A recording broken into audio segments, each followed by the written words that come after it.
നടൻ ഷൈൻ ടോം ചാക്കോയുടെ വിവാഹനിശ്ചയം കഴിഞ്ഞു. ഷൈനും പ്രണയിനി തനൂജയും തമ്മിലുള്ള വിവാഹനിശ്ചയം നടന്നതിന്റെ ചിത്രങ്ങളും വീഡിയോകളും സോഷ്യൽ മീഡിയയിൽ വ്യാപകമായി പ്രചരിക്കുകയാണ്. അടുത്ത ബന്ധുക്കളുടെയും സുഹൃത്തുക്കളുടെയും സാന്നിധ്യത്തിൽ വളരെ ലളിതമായാണ് ഷൈനിന്റെയും തനൂജയുടെയും എൻഗേജ്മെന്റ് നടന്നത്. പിങ്കും വെള്ളയും കലർന്ന ലെഹങ്കയായിരുന്നു തനൂജയുടെ വേഷം. വെളുത്ത പാന്റും പിങ്ക് ഷർട്ടുമായിരുന്നു ഷൈനിന്റെ വേഷം. ബന്ധുക്കൾ തനുജയുടെ കയ്യിൽ ആഭരണം അണിയിക്കുന്നതിന്റെ വീഡിയോയും പ്രചരിക്കുന്നുണ്ട്. എല്ലാ ചടങ്ങുകൾക്ക് പോകുമ്പോഴും കുടുംബത്തോടൊപ്പം തനൂജയും ഷൈൻ ഒപ്പം കൂട്ടാറുണ്ട്. മാത്രമല്ല തനൂജയ്ക്കൊപ്പമുള്ള നിരവധി പ്രണയാർദ്ര ചിത്രങ്ങൾ ഷൈൻ സോഷ്യൽ മീഡിയയിൽ പങ്കിട്ടിട്ടുമുണ്ട്.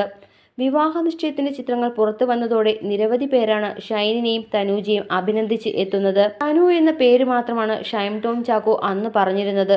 ഷൈൻ വർഷങ്ങൾക്ക് മുമ്പ് ഒരിക്കൽ വിവാഹിതനായതാണ്. ആ ബന്ധത്തിൽ ഒരു കുഞ്ഞും ഷൈനിനുണ്ട്. വീട്ടുകാർ നിശ്ചയിച്ച് നടത്തിയ വിവാഹമായിരുന്നു അത്. എന്നാൽ ഇരുവരും പിന്നീട് വേർപിരിഞ്ഞു. ഇപ്പോൾ ഷൈനിന്റെ ആദ്യ ഭാര്യയും കുഞ്ഞും വിദേശത്താണ്. കുഞ്ഞിന്റെ പേര് മാത്രം അടുത്തിടെ ഒരു അഭിമുഖത്തിൽ ഷൈൻ വെളിപ്പെടുത്തിയിരുന്നു.